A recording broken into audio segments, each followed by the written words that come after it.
How to fix Instagram DM glitch. Hello everyone, welcome to this channel. I'm Emily and I'm here to help you out today. So without any delay, let's get started. So first of all, make sure that you have a stable internet connection on your device. After that, you can just go to your Play Store application on your device and then search for Instagram application over here. So make sure that you have an updated and latest version of the application on your device.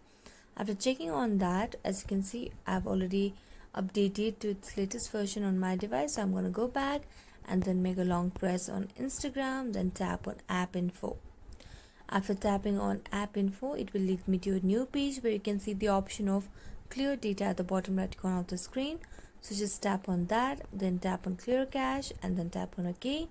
Then go to app permission and make sure that you have toggled on all the required options for the Instagram application.